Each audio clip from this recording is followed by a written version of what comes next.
Pois é, meus irmãos, estamos nessa época, né? Sempre vem, se quiser fechar ali, fecha. Você que sabe. Não sei. Eu acho que é daqui de dentro, né? Esses... É aqueles cupinzinhos de água. eles... Assim, né? Nessa época.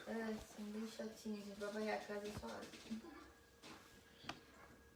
Preciosos irmãos queridos, estamos aqui na casa do irmão Jaison. Boa noite a todos, bem-vindo a bordo, todos vocês. Eu estou vendo aqui a irmã Nancy, o Lipe deve estar ali do lado, a irmã Gemima também, a irmã Lúcia. Boa noite, amados, graça e paz. Sim, sim. Irmão Sérgio, e queridos e amados, né? Sempre assim juntos, né? Sempre juntos na graça de Cristo, né? Estamos aqui. Olha, tem alguém mandando um monte de coração. Olha aí, Pedro, corações chegando à vontade. É, Pedro, hein? Tá firme, Pedro? Maravilha? Maravilha! Lá está a irmã Esther, nossa artista, fazendo seus desenhos. Um dia desse ela vai fazer uma exposição. É a famosa exposição Esther, viu? Se preparem aí que logo vamos ver os trabalhos. A irmã Patrícia está ali, o irmão Jaison também. E estamos aqui na casa, nessa preciosa comunhão entre todos nós, né, irmãos queridos? Todos nós agradecidos ao Senhor por Ele nos conduzir assim, do jeito que só Ele pode fazer, né? Enquanto avisados, né? Amados por Ele, povo muito amado do coração do Senhor, como diz a palavra, povo muito amado, com amor eterno eu te amei, diz a palavra do Senhor, e te atraí. Então, o modo do Senhor agir absolutamente distinto, absolutamente maravilhoso, pois esse é o nome do Senhor, né? Maravilhoso é o Senhor. Maravilhoso é o Senhor, né, irmãos? Maravilhoso significa assim, nós estamos diante de alguém que é único, né? É único. E o Senhor amorosamente procura muito nos alcançar e nos livrar das armadilhas que ao longo, desde o Éden, né? Desde o Éden até hoje piorou assim no sentido de diversidade de armadilhas, né? E essa quantidade de coisas que ocupam a mente da pessoa, né? Quantidade de ideias e coisas que ocupam, até mesmo dos cristãos, fazem com que cristãos, eles sejam, vamos dizer assim, muito lisos, que nem quiabo. Modo de dizer, né, irmãos? É um modo de dizer. Mas os cristãos têm aprendido a ser lisos, isto é, argumentar contra Deus, com a palavra de Deus, quer dizer, com a Bíblia. É muito estranho isso daí. Mas o Senhor, sempre, quando se apresenta, de fato, ao coração de uma pessoa, isso vai ficar muito claro, que tudo aquilo que alguém pensava, ou qualquer um pensava que era o Senhor, não era aquilo que qualquer um pensava, né?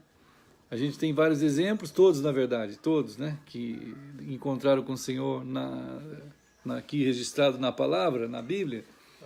Entre eles tem Isaías, né? Isaías é um exemplo assim. Tem tantos, mas Isaías, ele se deparou com aquela situação toda em Israel, aquela situação da desgraça, e andando lá no templo, imaginando, provavelmente orando, né, clamando ao Senhor por aquela situação tão perigosa, delicada que estava acontecendo, porque o rei morreu, né, o rei Uzias. E na morte de Uzias, 40 anos de reinado simplesmente terminam. Todos os acordos internacionais acabam.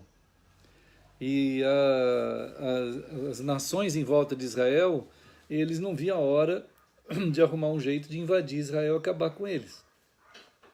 Mas eles só não acabavam por causa dos tratados que o rei Uzias tinha conseguido. E aí 40 anos se passaram até que ele morreu, e aí agora estava nessa iminência de ataque. E o Isaías, então, no templo ali, provavelmente orando, o Senhor o alcança, né? O Senhor o alcança. E quando o Senhor alcança Isaías, então, ele vê o que ele jamais na sua teologia, jamais na sua experiência de um israelita, ele poderia imaginar. Não tem como, né? Aí acontece aquela situação toda. Assim também Paulo, né? Assim também todos os outros, a própria experiência de Jesus chegando perante o povo de Israel, em João capítulo 1, diz, todo mundo conhece, todos os amados irmãos se lembram dessa palavra, né? João 1 diz assim, Jesus veio para o que era seu, e os seus não o receberam. É uma catástrofe isso daí, irmãos, é uma catástrofe, é um absurdo até de imaginar em que momento a mente do cristão, a mente do povo de Deus, ela se permitiu a diversos acolhimentos, né? A pessoa acaba acolhendo. Às vezes a gente conversa com um cristão, fala alguma coisa do Senhor, ele vai citando versículo bíblico, assim, parece que é eu não sei o que poderia ser comparado a isso, mas é muito esquisito. A gente fala qualquer coisa e ele já começa a citar versículo. Parece uma máquina de versículo bíblico. E isso é uma das estratégias da dialética. A gente estava falando sobre isso domingo, né? Ou da metafísica articulada dentro do nous. Todo mundo sabe o que é nous, já temos falado isso várias vezes, nous, né? O termo grego, né, que o Senhor define em nós, assim, naquele sentimento, naquele lugar mais profundo do nosso ser, que é o nous, no sentido último, assim, da nossa identidade, né? Onde se dominam, onde se, vamos dizer assim, organizam as estruturas do ser quanto a pensamentos, a vontade, a decisões, né, a ações, toda essa ambientação. Irmãos, o único que caberia morar nesse lugar é Deus, né? A dimensão do nous humano, a dimensão do nous é olâmica, né? Nous é um termo grego e olã é um termo hebraico. Um define esse aspecto e olã define o aspecto da eternidade do nosso ser, da dimensão de, vamos dizer assim, compatibilidade com o eterno e com a eternidade, que ele nos fez assim. Olha só essas dimensões, irmãos, né? Então, essas dimensões que nós somos assim feitos, o único que teria a honra, deveria ser honrado em habitar todas essas áreas dentro do nosso ser, essa grandeza toda que ele mesmo fez, é ele mesmo, né? Mas, no entanto, o ser humano, por causa do pecado, até mesmo o cristão, ele se seduz por ele mesmo, como diz lá em Ezequiel 28, quando Lúcifer, ele foi, nota bem tudo isso, irmãos, isso é extremamente importante, assim, porque diante da palavra de Deus, diante do Deus que é a própria palavra, que não é Bíblia, né, que está registrado nas sagradas letras, que para ser sagradas letras que ela é e que precisa ser para nós, precisa ser estabelecido esse tipo de conexão, de impactação, de confronto, tal modo conosco, que causa uma absoluta negação de nós mesmos. Quer dizer, não há nada em nós que possa ser levantado como definição daquilo que está acontecendo. Esse é, já falamos domingo, isso aí é o significado, né? Vou pegar aqui de novo, está aqui ainda. Isso é o significado, né, dessa palavra aqui, ó. Né? Eu estava falando domingo, para muita gente tanto faz se for assim, né? Se for assim, assim ou assim, mas é assim. Isso daqui, isso é o tetragrama, né? É o tetragrama hebraico daqui para cá. São quatro consoantes, ó, e não tem vogal. Em hebraico não tem vogal. A gente fala sem vogal, é muito estranho, né? Então tudo isso aqui é consoante. É uma revelação de Deus. Parece um 7, né? Cada uma dessas... Um 7, um bondinho, é verdade. Parece um L ao contrário. Mas é isso, cada uma dessas tem um nome. E assim, ó, e tudo isso junto forma a palavra, vamos dizer, mais ou menos assim, Yahweh.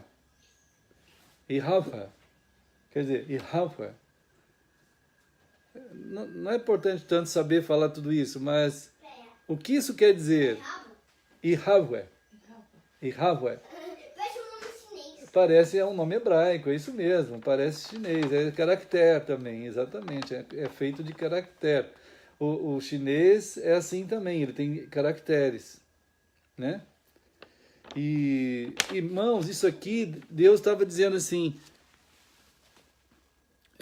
quando Moisés perguntou, quem és tu? Quem está mandando eu ir lá para o Egito? Né? Então, Deus usa essa palavra aqui. Essa palavra significa assim, eu não tenho nome.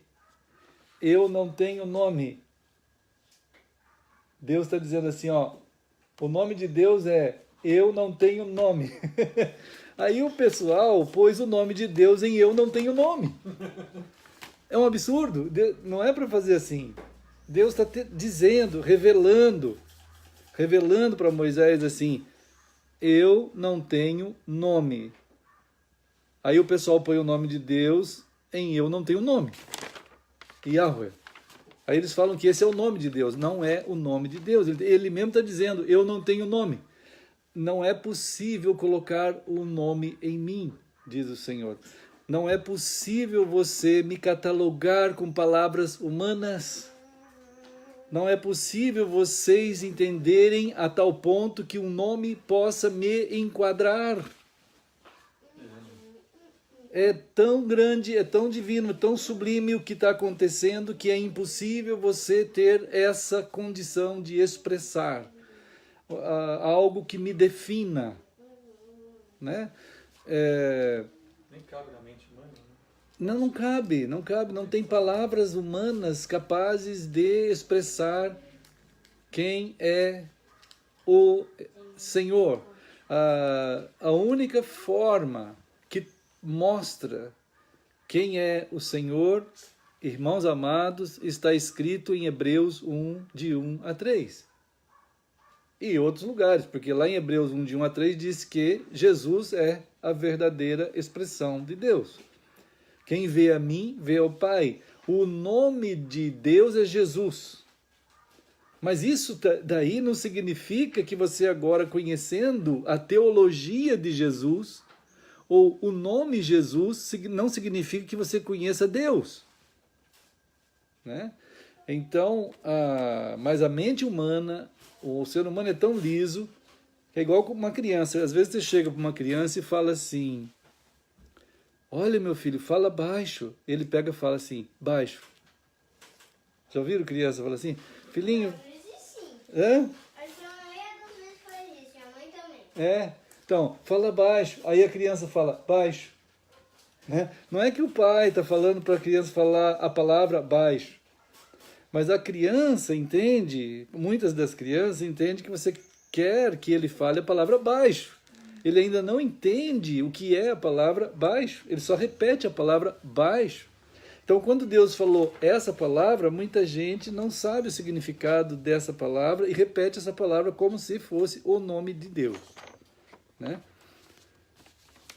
De fato, quando Deus fala isso, né, meus irmãos, quando Deus fala assim, e mesmo Jesus, né, Jesus, para você conhecer Deus de toda maneira, só tem uma maneira, que é nascendo de Deus. Só tem essa forma. Nascendo de Deus. Se não nascer de Deus, não tem condições de conhecer Deus. A pessoa conhece o termo Deus, conhece o termo, o vocábulo, a palavra Jesus. Ele conhece o personagem histórico Jesus, né? Mas ele não conhece a pessoa do jeito que deve ser, que é para ser conhecido o próprio Deus. Né? Então isso é extremamente importante, porque o povo de Deus, durante o Antigo Testamento inteiro, por fazer as coisas que Deus dizia que tinha que fazer, achava que conhecia Deus. Aí quando Deus veio, eles não o conheceram.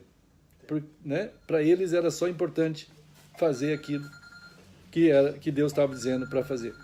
Então isso é extremamente importante no sentido da relação vital da nossa vida, a relação de profundidade dos cristãos, para nós percorrermos o último dia, né? Esse último dia, de maneira tal que a gente vive um tempo de uma multiplicação de ciência tão grande, amados irmãos, a ciência de tudo, no sentido da, vamos dizer assim, da definição humana de ciência. Então o ser humano estuda uma quantidade absurda para ele, como se fosse exaustivo. Então tem alguns livros que falam assim, trabalho exaustivo de ciências na área tal, trabalho exaustivo de português na área tal. Quer dizer exaustivo? Quer dizer que foi feito até a última consequência da possibilidade de esgotar todas as pesquisas, e você elaborou uma quantidade de informações tão grandes que não tem mais nada a acrescentar naquilo. Né? Na teologia, a mesma coisa, trabalho exaustivo na área qualquer área da teologia. Né? Isso aí é um engano muito grande que a mente humana acaba acolhendo como se fosse o conhecimento. Né? Ele entende isso por conhecimento e não percebe que isso é apenas um engano da própria mente. Né? Ele faz esse acúmulo de informações, acontecendo esse acúmulo de informações dentro da sua vida, né? Esse acúmulo de informações dentro da sua vida, que ele acha que ele sabe tudo. Mas não é assim, né, Esther? A gente sabe que o próprio estudar mostra que cada ano tem uma coisa nova, né? Cada dia tem uma coisa nova. E cada vez que você vai fazer um desenho, sempre parece uma coisa, opa, eu posso fazer assim, posso fazer daquele jeito. Aí vai pesquisando, vai estudando, né? E de fato, o ser humano ele acaba, irmãos, sendo seduzido pela sua própria capacidade, como diz Ezequiel 28, o comércio de si mesmo. O problema grande que aconteceu com Lúcifer, em Ezequiel 28, é esse ato de ele fazer com ele mesmo um acordo de que ele teria algumas, vamos dizer assim, grandezas cabíveis a ele de receber certas quantidades de louvor, o Lúcifer. Então, lá em Ezequiel 28, apresenta o Lúcifer fazendo algum tipo de dialética, né, de uma conversa com ele mesmo. E olha, tal, não, e aí o Senhor fala, você fez tomou uma atitude que você jamais poderia tomar, né? E isso aí não tem virtude alguma em você elaborar determinadas dialéticas que você monta, como essa coisa que a gente estava falando, né? Os crentes, quando a gente fala alguma palavra, alguma coisa sobre Jesus, eles têm a mania primeira de já ir falando versículo, né? Como se com isso, não sei o que significa para cada um tem uma mania, né, de achar o que significa isso. Mas, em geral, dá a impressão que a pessoa quer dizer que conhece a Bíblia. Ou não é isso, ele conhece Deus porque está citando a Bíblia, né? Então, esse é um engano que vem acontecendo, né? Mas quando o próprio Deus se apresenta diante de pessoas altamente preparadas, como Moisés, como Isaías, como Paulo, como João, todos eles caíram quase à morte, né? Eles falaram assim, é um impacto, é um confronto de algo que você não tem noção do que é, né?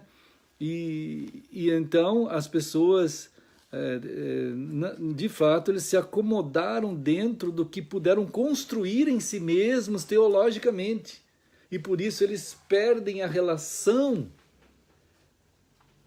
que o Senhor pode, somente Ele, fazer com que aconteça nesse último dia. Isso tudo sendo falado no início aqui, a propósito, né, da própria revelação de Apocalipse, né, irmãos? Apocalipse, como já falamos, é a revelação de Jesus. Não é a revelação de catástrofe. Não é. Não é a revelação de datas. É uma loucura. Tem gente, quando pensa em Apocalipse, pensa em catástrofe. Eu lembro quando comecei a andar em Cristo. Eu lembro que a pessoa falou em Apocalipse. O que vai falar? O que vai falar? Que catástrofe vem aí? Meu Deus. Deve ser. Quando começa a acontecer tsunami, coisas por aí, o pessoal começa, tá chegando o fim do mundo. Como diz na Bíblia lá, vai começar a acontecer um bocado de coisa ruim e é o Apocalipse. Coisas apocalípticas, né? Então essa teologia comercializada dentro das teologações dialéticas humanas, e claro, a gente falou também que quando começa a cair para esse lado, aí piora, o lado metafísico da coisa. A dialética acadêmica, ela é tosca, ela é mais baseada em fatos históricos, e a pessoa fala, enfim, vai dali, vai daqui, ou é política, ou é teologia, qualquer coisa, aquilo é fácil meio que dialogar quando dá. Tem hora que não dá, mas enfim, é uma área mais vamos assim, existencial, aqui materialista. Já, né, a área metafísica da dialética, aí ninguém segura mais, porque ela passa para o campo da mística. O campo místico, ele parece ao coração humano, dos que têm uma inclinação mais espiritual, os cristãos, por exemplo, quando eles têm uma dialética mística, aí ninguém segura, não tem como, porque tem a ver com a própria experiência dele mesmo. Quer dizer, como que você pode combater uma pessoa que diz, eu tive essa experiência, e ele acredita naquilo, né? Então, por mais bizarra que seja, a Bíblia para ele é o que ele tem de experiência. Então é uma dialética metafísica que ninguém consegue mudar a opinião dessa pessoa, né? É muito difícil. E a maioria dos cristãos, eles entram para o ambiente chamado cristão, os cristianismos, onde ele começa a aprender a Bíblia, ao invés de ir tendo uma relação com Cristo, né? E a partir daí, o que se desenvolve dentro dele é uma relação mística, metafísica, é uma dialética metafísica mística, em que tudo que vai acontecer tem a ver com a autoridade que é gerada dentro dele, pelas experiências dele, particulares. E é por isso que a pessoa não sai da igreja, por exemplo. Não sai. Ele não sai de denominação. Ele aprendeu aquilo ali, foi pego nos primeiros passos, às vezes, da própria realidade da salvação dele, e aí foi sequestrado por poderes religiosos, eclesiásticos, que arrastaram ele para dentro desses ambientes e assim entulharam a cabeça dele de estudos bíblicos, e ele acaba acreditando naquilo, porque aquilo leva para o lado metafísico, para o lado místico, e ele começa a ter aquelas experiências místicas com aquilo que depende de cada pessoa ter. Uns são mais emocionais, outros menos emocionais, uns têm diversos tipos de experiências, e a pessoa tendo isso, para ele é o suficiente. É a própria autoridade daquilo que está acontecendo, que é gerado como autoridade, e ele se sujeita àquilo ali, né? Então essa situação toda é a descrição que também está em Apocalipse, né? Jesus está dizendo que tudo que deve acontecer, lá no capítulo 1, né, a gente viu aqui, temos visto várias vezes a palavra nos lembrar, que é Jesus, né? Jesus nos lembra aqui no capítulo 1, ele diz assim, no versículo 1 também, né? Então, nota que a chave de toda a escatologia, irmãos, toda a escatologia em toda a Bíblia, é o versículo 1 de Apocalipse. As duas primeiras palavras. Revelação de Jesus Cristo. Então, a revelação de Jesus Cristo é, de fato, a mais preciosa obra de Deus no coração humano. Uma vez que é revelação, ela não é dialética acadêmica, não é dialética de dilemas, nada. Ela não é dialética. Ela não é também metafísica, ela não é mística, ela não é produzida pelo esforço humano, né? É uma revelação de Jesus. Então, Jesus Cristo está se revelando, né? Então, o ato de Deus só pode ser conhecido por Deus mesmo. E só Ele pode se fazer conhecer, revelação de Jesus Cristo. Quer dizer, é de Jesus Cristo, é dele. É dele. Tanto se revela a Ele, quanto Ele se revela. É Ele que se revela e Ele revela a Ele mesmo, né? É claro que isso vai bater de frente com toda essa quantidade de teólogos, toda essa quantidade de intelectuais, e, enfim, de trabalhadores da área do pensamento, né? Quando isso passa a ser messiânico. Não é ruim estudar de jeito nenhum, de pesquisar. Na verdade, Deus nos deu essa dádiva. Mas nunca isso deveria assumir funções messiânicas. Nós devemos... Só que toda a produção, quando ela está errada na base, na saída, ela também conclui erradamente na obra feita, né? Quer dizer, qualquer teólogo que tem como fundamento um pensamento dialético, místico, toda a produção da sua literatura segue esse vício, né? Ele vai produzir algo em que ele vai trabalhar ele faz uma tese, aí depois vem outros para debater aquela tese, que então é a antitese ou antítese. Aí tem a tese que ele fez, a antítese que os outros debatem, e aí forma uma síntese.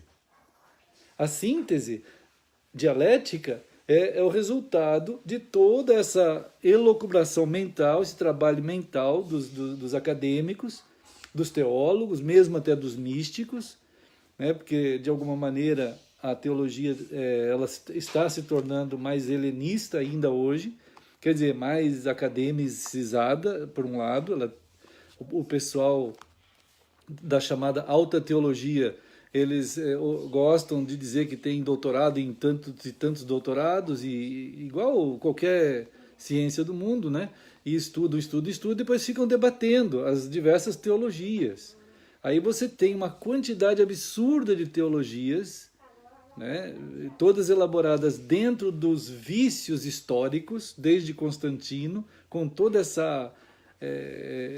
esse tipo de... Ao mesmo tempo que é um vício, né?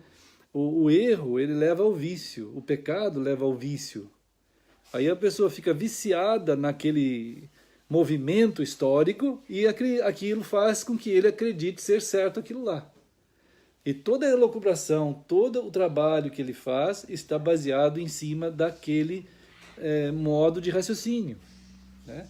Ou ele é místico e vai então trabalhar a nível de cada experiência é uma sentença, ou cada doutrina tem a sua verdade e acomoda tudo dentro da unidade na diversidade, o que é um absurdo tudo isso, né? Ou a certeza da dúvida, né?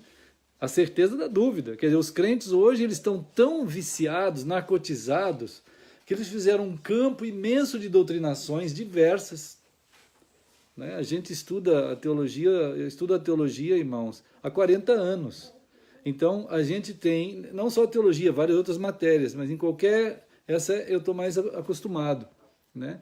Então, a gente tem uma quantidade absurda de posições doutrinárias. E a gente tem que aprender a dizer que todos estão certos, porque é totalmente bizarro, né? Totalmente bizarro. E os crentes também aprendem assim, porque os pastores, cada um ensina do seu modo, né? Ele vai lá e ele por exemplo, uma linha doutrinária, ele vai ensinar aquilo ali. E aqueles crentes onde ele cuida vão aprender daquele jeito. Aí o outro pastor já é diametralmente oposto, mas ele vai ensinar daquele jeito e todo mundo vai viver daquele jeito. E depois os crentes todos reunidos falam assim, gente, nós somos todos irmãos em Cristo. Mas como assim? Que Cristo é esse? O Cristo das dúvidas? Né? O Cristo da confusão, da palavra que ora fala uma coisa, ora fala outra? Mas é assim que o vício, a narcotização dessa dialética faz acontecer, dessa mística, né? Dessa forma de passagem pela história de um sal sem sabor de sal, porque não tem mais sal. O que tem é uma mistureba, né, como dizem aí, uma mistura absurda que de sal não é sabor aquilo não é sabor de sal. Né? É sabor de qualquer coisa, menos de sal. Só que eles chamam de sal. Essa coisa toda misturada, sem sabor, sem nada, eles chamam de sal. Então, até nisso, o vício é bizarro. É como acontece, né, com o PT no Brasil, na área política. Eles chamam de democracia, o que eles são. Né? E, enfim, esse é mais um campo também da besta, enfim, tudo isso.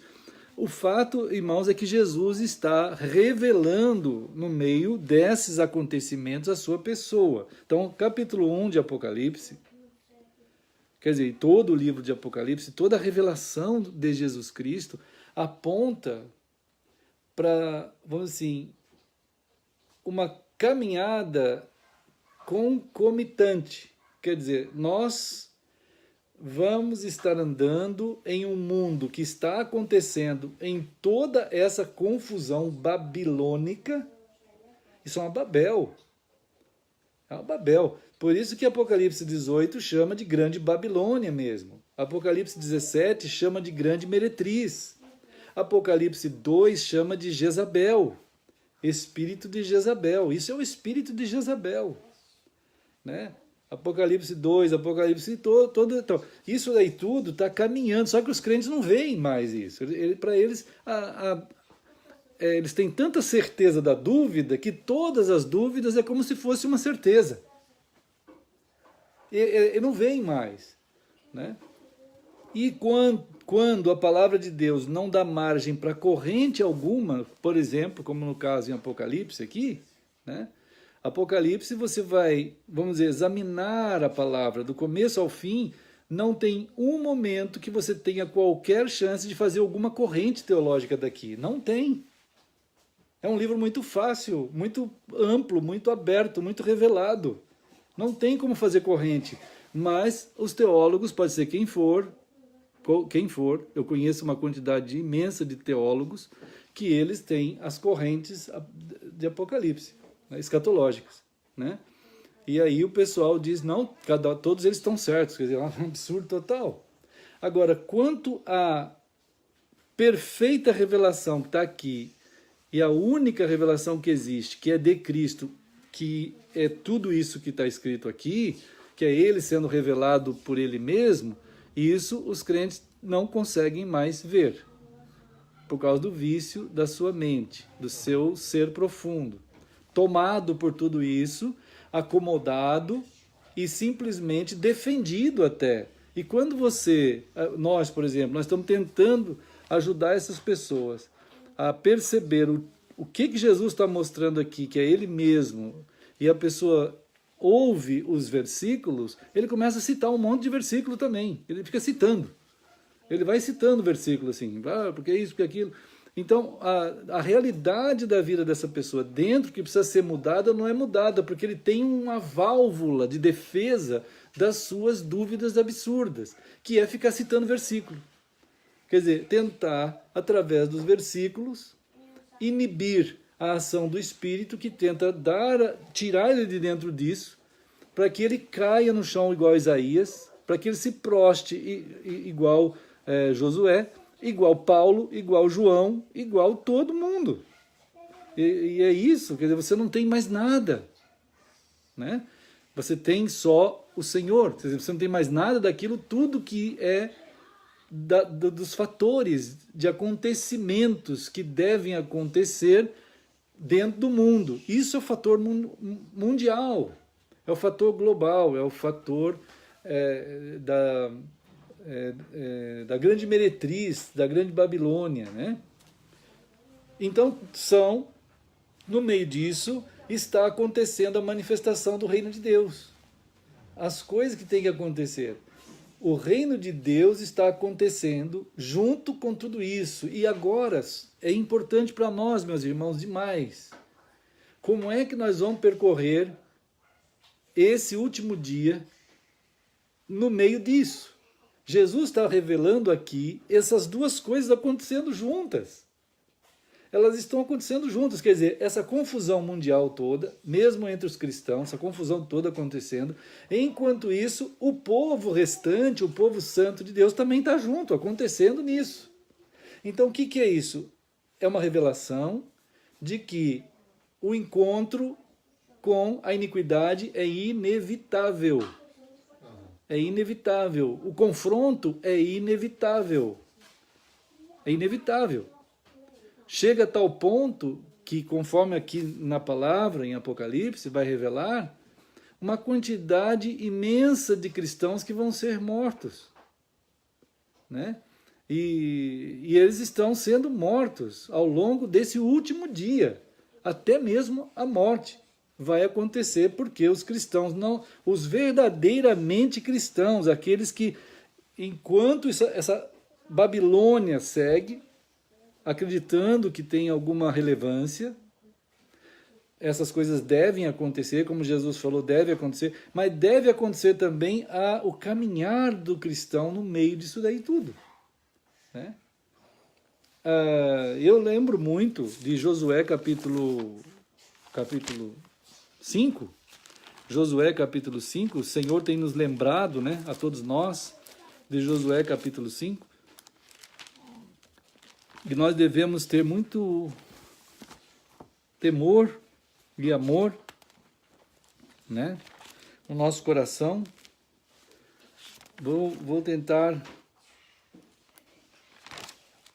Vamos tentar juntos aqui ser dirigidos pelo Senhor em Josué 5, mas Josué 5 agora, Josué 5, quer dizer, o que o Senhor está revelando aqui? A mesma coisa de sempre, né? Notem, irmãos, que havia de um lado, notem, irmãos, que o povo do Senhor estava indo para a terra prometida. Isso é uma apoteose viva, real. Nós estamos indo para o céu. eles estão indo para a Terra Prometida. Isso aqui é Apocalipse puro, puro, né? Antes de entrar no céu, antes de entrar, o que vai acontecer? Encontros inevitáveis com Jericós, vamos dizer. Encontros inevitáveis com poderes, potestades, Jericós. E a primeira Jericó que precisa ser vencida, a primeira fortificação que precisa ser vencida é a Jericó que estava dentro do coração de Josué. A primeira Jericó é a que estava dentro do coração de Josué. Isto é, aquela que está dentro do nosso coração, aquela que pode ser montada dentro de nós. Irmãos, o que Deus vai fazer é o que Deus vai fazer. Nós não podemos cooperar com nada no sentido de fazer a obra que precisa ser feita. Nós vamos cooperar com Deus na obra que é de Deus. Mas nós não podemos fazer nós acontecer aquilo que só Deus pode fazer. É Ele que efetua em nós o querer e o fazer. É Ele. Então Josué diz aqui, no versículo 13, que ele estava lá observando Jericó. Ele observava Jericó. Ele via a dificuldade. Notem que quando a gente está olhando as coisas do mundo, nós vamos olhar as coisas do mundo, elas não vão sair, elas não vão sumir. Né? Outra coisa importante de entender é que as coisas do mundo não vão sumir da nossa frente, elas vão estar lá, os desafios vão estar lá. Né? Nós temos que perceber que o povo de Deus está acampado ali do lado, nós vamos estar ali do lado, indo na direção do confronto inevitável. O confronto é inevitável. O encontro é inevitável, né? Só que tudo que vai acontecer, nós podemos pôr a perder se a gente quiser fazer do nosso jeito. É isso que os cristãos fizeram na história. Eles inventaram denominação, inventaram o termo igreja, inventaram as doutrinas todas teológicas, essa coisa que a gente falou tudo aí, né? Aí ficaram englobados na Babilônia, né? Pode pôr tudo a perder. E eles não conseguem, é muito difícil para um cristão se arrepender. Embora Jesus esteja chamando os cristãos ao arrependimento, a voltar ao primeiro amor, tudo isso na sua carta ali, Apocalipse 2 e 3. O que a gente tem que notar aqui, irmãos, é que nós vamos seguindo no último dia, estando juntos, como povo do Senhor, acampados, unidos e indo em direção a várias situações que vão se apresentar diante de nós. O que nós podemos fazer? Nós podemos correr e fazer do nosso jeito. Essa é a Jericó que tem que ser vencida. Né? E Deus está querendo mostrar para Josué que junto com o acampamento do povo de Deus tem um acampamento de anjos do Senhor. Junto tem. Mas ninguém vê. A gente não vê. Né? Mas eles estão junto com a gente. Né? Deus está revelando isso daí. Apocalipse é cheio dessa revelação. Os anjos estão por todo lugar, dentro do acontecimento do último dia. Né? Nós precisamos saber, perceber essa coisa, que temos que andar em uma comunhão com o Senhor, sabendo que os acontecimentos do último dia, escatológicos, eles são um evento que tem que acontecer de ações entre o povo de Deus, os anjos de Deus e toda essa iniquidade que está por aí. Né? Então, como que vai ser? A primeira coisa é que eu tenho que acertar a minha visão de tudo.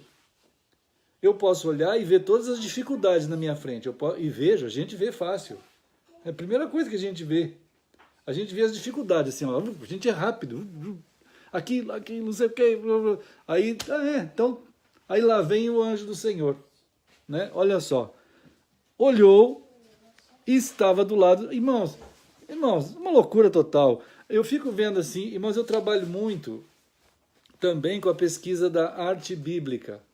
Né? É uma das matérias que eu gosto demais dentro da Bíblia, até a Esther está lá, ela é uma artista, o Lipe também gosta de pintura e arte gráfica. Estava mostrando para ele, falando outro dia para alguns alunos, alguns irmãos, sobre a arte cristã primitiva, né? É muito difícil ter alguma coisa, mas tem, nas catacumbas e tudo mais, né? E tudo. Mas ao longo dos séculos, por causa dessa heresia toda do cristianismo, dos cristianismos, as obras de arte elas foram sendo absurdas. Chega ao ponto de Leonardo da Vinci fazer um Jesus que parece um ator de Hollywood. Um cara loiro, um cara de olhos azuis. Agora ninguém imagina mais isso, porque já tem arqueologia aí já faz 100 anos, e o pessoal já andou dando uma estudada melhor na história, e já sabe que Jesus não era loiro e nem tinha olho azul, né? No sentido básico da sua própria herança genética ali da terra que ele nasceu, né?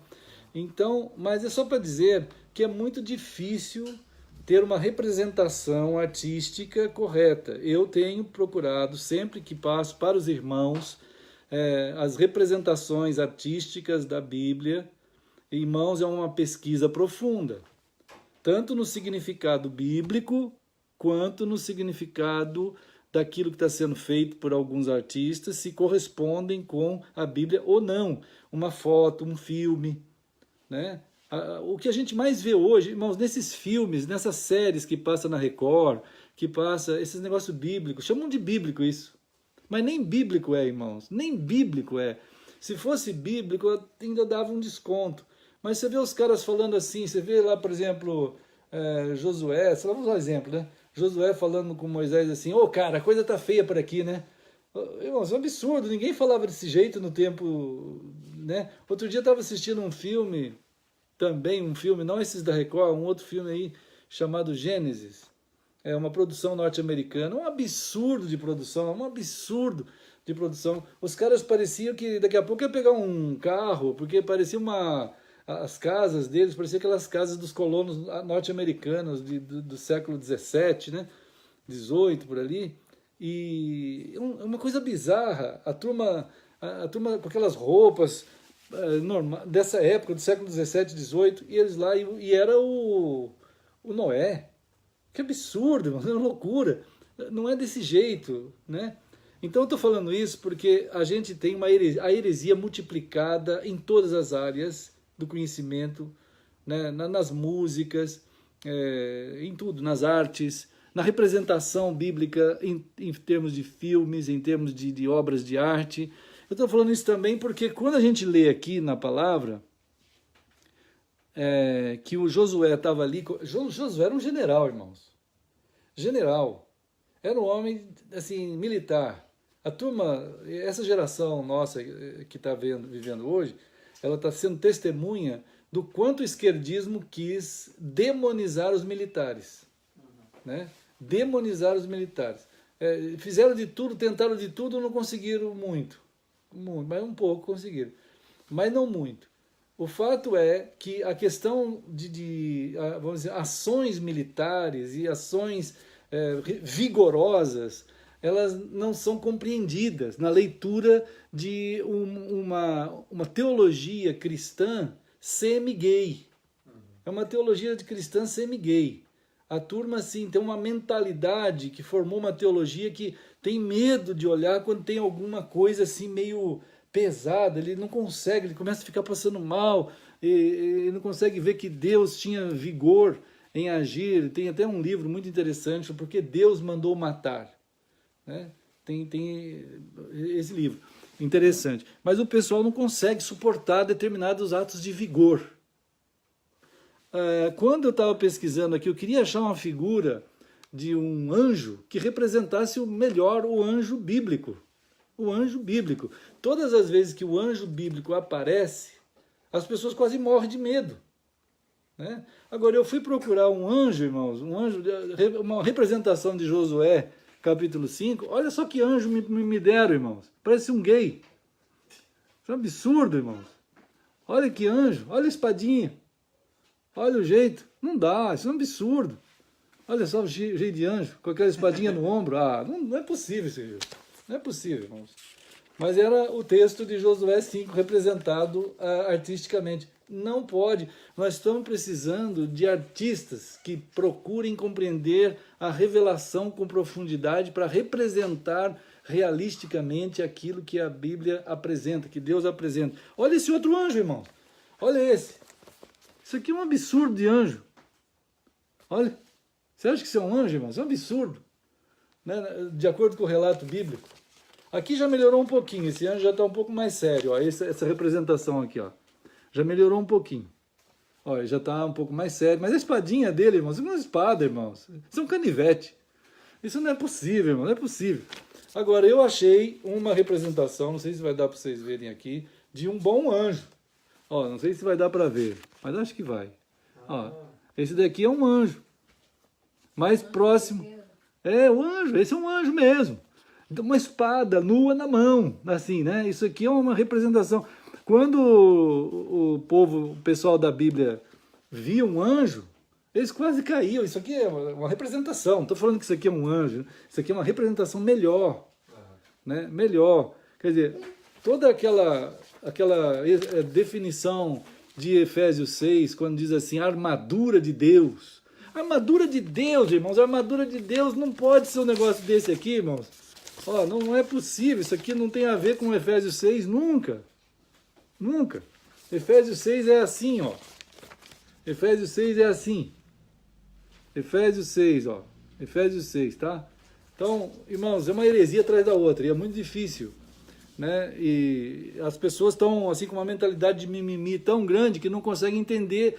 Quando vem a revelação, ele rejeita. Ele rejeita. Ele não quer saber. Mas Josué, ele não tinha o que fazer. O anjo estava do lado dele. Ele estava com uma espada ali na mão, né? E chegou-se a Josué ali. Aí Josué chegou-se a ele e diz assim, irmãos, olha só a dialética de Josué. Olha só a maneira de Josué entender aquilo. É uma maneira bizarra, uma maneira absurda, mas era a única que ele possuía. Por isso que a Jericó, dentro do coração da gente, tem que cair.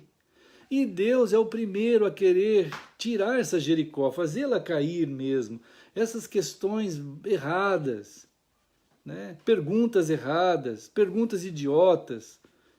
Nem respondeu, o anjo nem respondeu. Josué perguntou, você é amigo ou você é inimigo? Não é uma pergunta, irmãos, não pode ser feita uma pergunta dessa. Mas ele perguntou, é que tinha uma Jericó dentro do coração de Josué.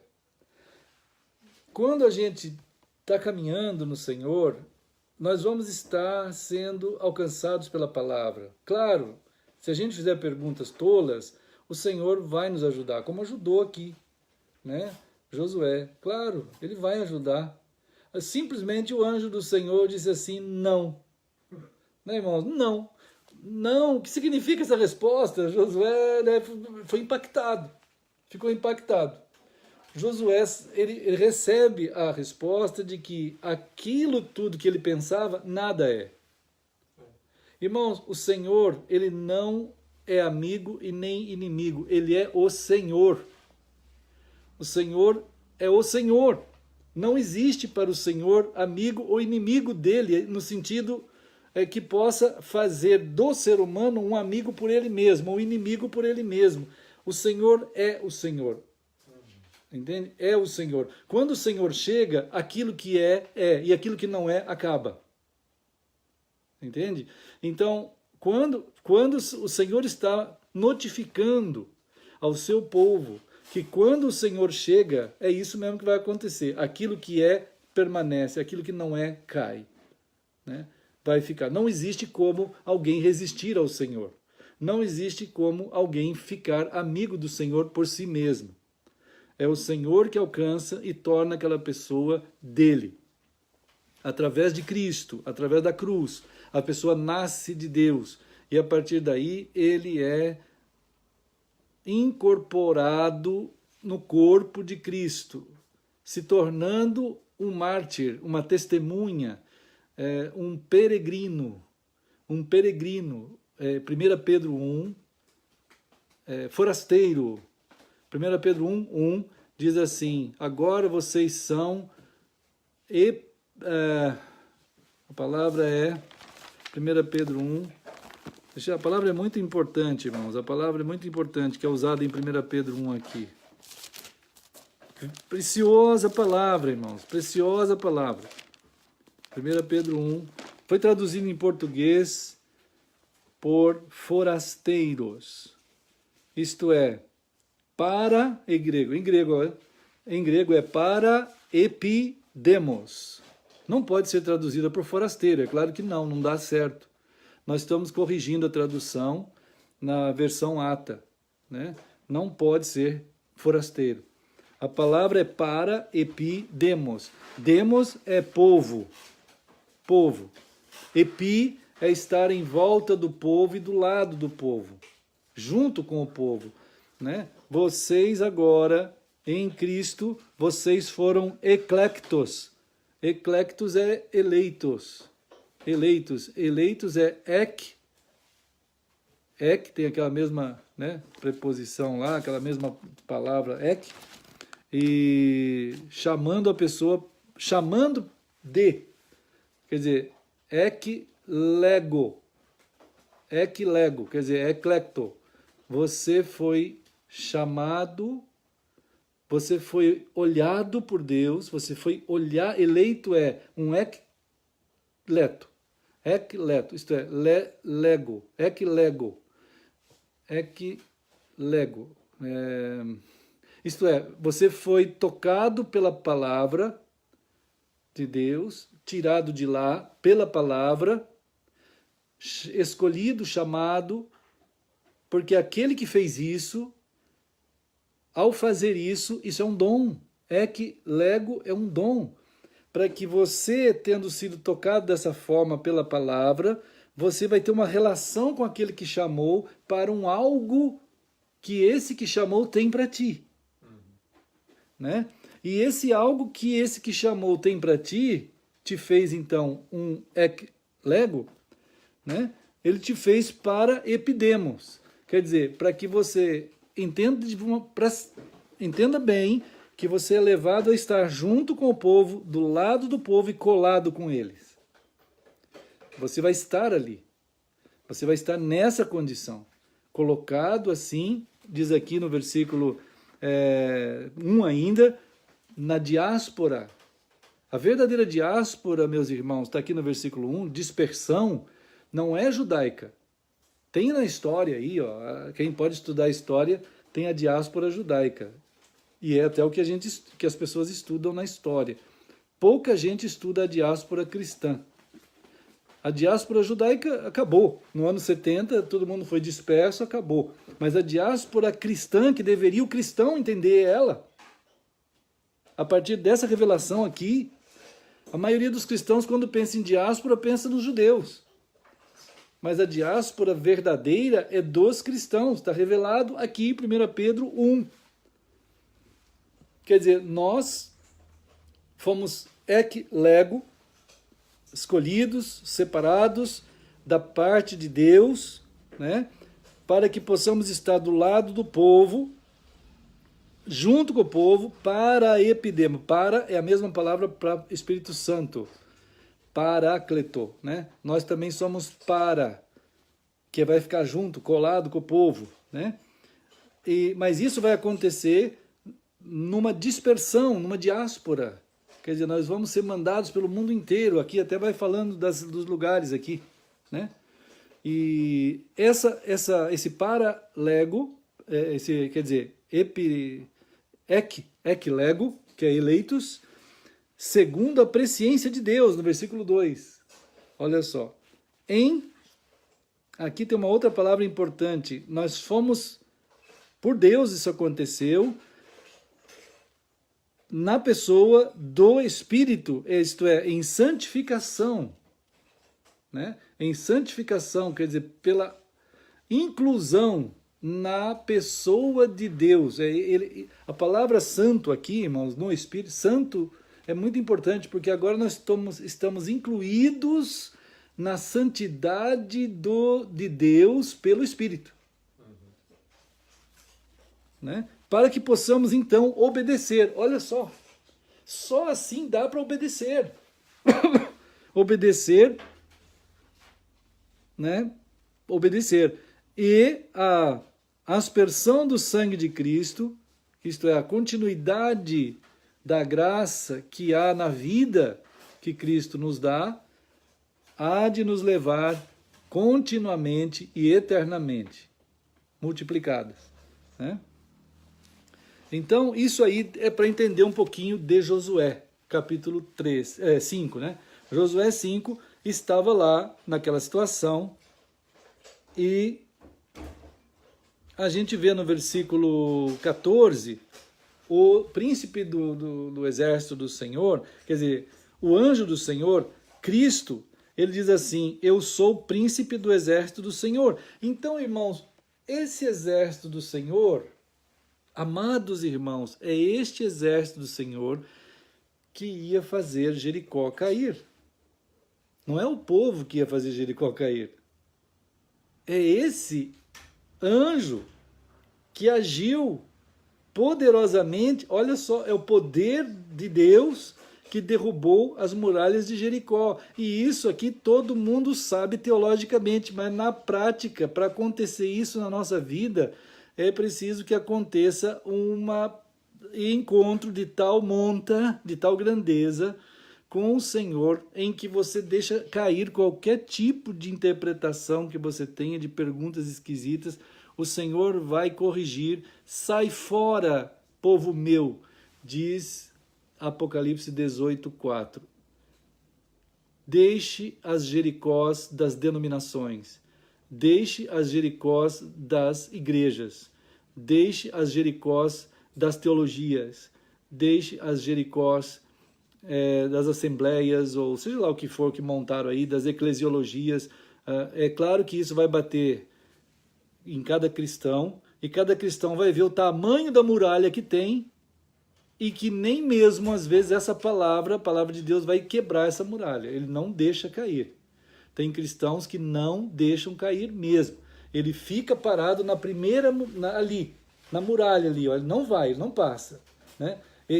O Senhor está dizendo, olha, gente, vocês vão entrar no céu, mas antes de entrar no céu, vocês vão encontrar tantas Jericós, começando dentro do coração de vocês, e é preciso que elas caiam. Os erros, as dúvidas erradas, as questões erradas, tudo tem que cair. E há poder no Senhor para isso. Entendam que o anjo do Senhor, quer dizer, o Senhor Jesus, está acampado ao redor daqueles que o temem e os livra. É Ele, ao mesmo tempo que nós estamos andando aqui, pode ter certeza que o Senhor está acampado, é claro, em nosso coração, em nossa vida, mas isso significa o que para muitos crentes? Só uma teologia bonitinha. Ele continua no erro das igrejas, no erro das teologias aprendidas. Ele não deixa tudo isso para ir apenas e tão somente com o Senhor. O que aconteceu com Josué agora? Diz aqui que Josué, olha só, o anjo disse assim, eu sou o príncipe do exército do Senhor e acabo de chegar. Estamos aqui juntos. Estamos juntos. E diz assim, Josué, a única coisa que Josué fez a partir da revelação de Deus é se prostrar, né, com o rosto em terra e adorar. E dizer assim, eu estou aqui, o que o Senhor quer que eu faça? O Senhor é que é o Senhor. Né? Eu não vou imaginar nada, eu não vou fazer nenhuma dialética, nenhuma metafísica, nenhuma mística, eu não vou imaginar, eu estou aqui prostrado em adoração, sei agora que tu és o Senhor, e o Senhor que quiser que eu faça, eu farei. Né? Então nós estamos nessa situação. O último dia, nós temos uma quantidade absurda de Jericós em nossa frente, pela mídia, né? Pela política, pelas teologias, pela ética, pela moral, por tudo, pela arte, pela imaginação humana, pelas argumentações. Então nós precisamos nos prostrar e entender que o Senhor é aquele que eu não formulo. Qualquer formulação do Senhor é idolatria que você cria. Nós precisamos estar prostrados em amor, em amantes de Cristo. Né? em amor a Cristo. Amor a Cristo não é, irmãos, não podemos gerar uma ideia de Shangri-La cristão. Nós não estamos numa Shangri-La, nós não estamos num campo esverdeante de paz e de sossego, que não vai acontecer nada, todo mundo só cantando e brincando de ser cristão nesses dias tão atribulados, e nós aqui só cantamos e achamos que está tudo bem. Apocalipse é a revelação que isso não é assim. O último dia é um dia de encontros e conflitos e constantes, né? Então nós temos vários lugares em Apocalipse que a gente nota a morte dos nossos irmãos dentro do último dia, né? Até isso pode acontecer. Mas também temos o Senhor nos conduzindo assim, nessa integridade, e que requer de nós essa absoluta rendição, né? Então, vamos pensar assim, né? Hoje eu quis trazer para os irmãos um pouco dessa continuação, né? Disso que a gente está sendo alcançado pela palavra, né? Que isso é santificação. Isso é santificação, né? Isso é a palavra grega lá para santificação, né? Vou falar a palavra grega aqui, não vai adiantar muito, mas é uma palavra que significa separado do mundo para ser um em Deus, né? Agiasmos, quer dizer, é de agio, de santo, agios, santo é o Senhor, quer dizer, ele é único, absolutamente outro, e nós somos tirados para dentro dele.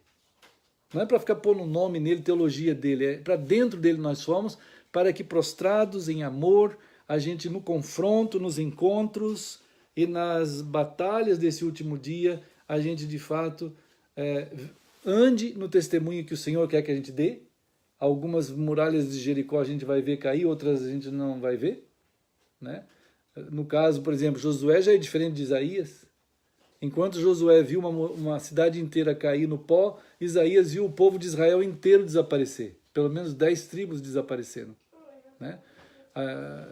E esses são situações, mas ele foi e fez a obra. A obra do último dia é essa, o restante que fica firme só em Cristo. Quem é que vai ouvir a voz do Senhor e seguir assim? Ela está aí, chamando, né? Então quero dizer aos irmãos, nós vamos celebrar Jesus agora, sim, né, irmãos? E Deus nos ajude, Deus nos abençoe a permanecer na santidade, nessa separação, nessa imersão no Espírito, em que a Babilônia não tem nada a ver conosco, nem a grande meretriz ou toda essa situação, como diz lá em Tessalonicenses 4:3, né, que nós somos separados para essa santidade, né, essa maneira de viver em Cristo. E assim vai acontecendo até quando vai chegar a consumação dos séculos, né? E agora nós vamos celebrar, irmãos. Onde que os irmãos estiverem, né, nós estamos juntos celebrando essa graça do Senhor em nos alcançar, em nos formar o seu povo, né? E que nada mais ocupe o espaço dentro do coração dos irmãos, a não ser Cristo. Nada mais a não ser Cristo. Né, irmãos? Então, o Senhor nos abençoe aí. Cada um pegue o pão e também o fruto da videira. Nós vamos celebrar juntos. Foi assim que o Senhor nos deu a graça profética, né, de celebrar, conforme está escrito em Mateus. Está ali todo mundo que estão aí junto conosco. Nós somos chamados a esse momento precioso de celebração, que é isso, é nele, né? Celebrar que estamos assim, que somos o que somos por causa de Cristo, né? E assim vamos. E pegar tudo que a gente pensa, assim, todas as coisas que estão diante de nós, nos prostrar e dizer, Senhor, estamos aqui. O que tens para nós? E é maravilhoso o Senhor, irmãos, porque Ele vai dirigir mesmo, né? Então, seja o que for que cada um tem diante de você, você agora é hora dessa celebração, é a hora da gratidão, de prostrar em amor, né? E de afirmar que existe aqui um povo que celebra essa graça e o poder de Deus que anda conosco, né? Onde a gente for. Jesus pegou o pão, então, e Ele falou assim, vocês são o meu corpo. E agora, vocês, seja a época que for, nesse último dia, vocês podem juntos, que é a expressão do amor de Deus vivo, né, em nós, podem celebrar o que vocês são, porque o que vocês são, o que nós somos, assim são por causa do que Cristo nos gerou na cruz. Então, como o Senhor disse assim, ó, comei, isto é, todos vocês são o meu corpo, e então vocês podem celebrar como meu corpo que vocês são. Como o Senhor ensinou, vamos fazer.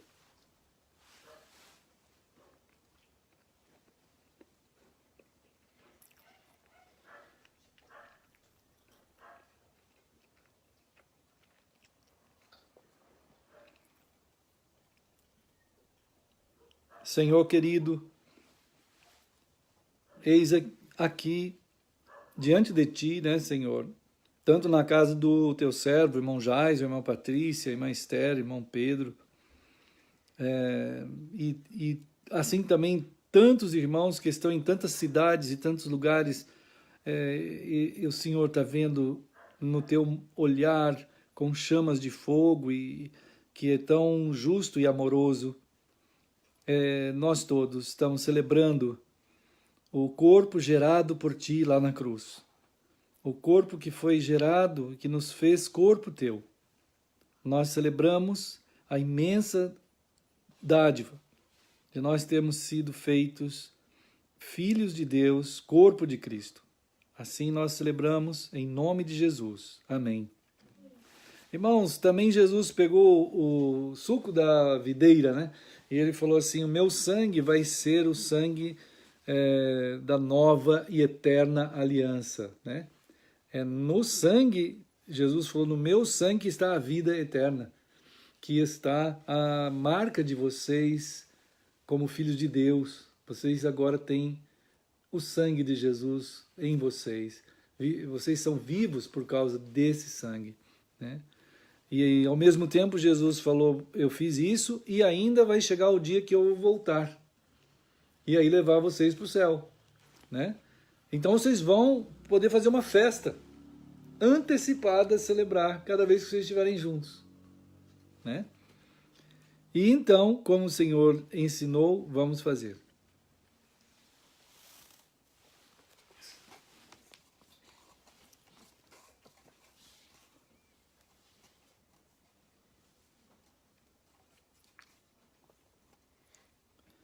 Ó Deus, nosso Pai querido, os irmãos, os Teus filhos, em todo lugar, o Senhor nos levou a mais esse encontro bom e suave, diante de Ti, que por Teu poder e graça, nós podemos celebrar até a chegada no céu, Senhor, quando também terá uma ceia do Senhor lá no céu, já profetizada agora.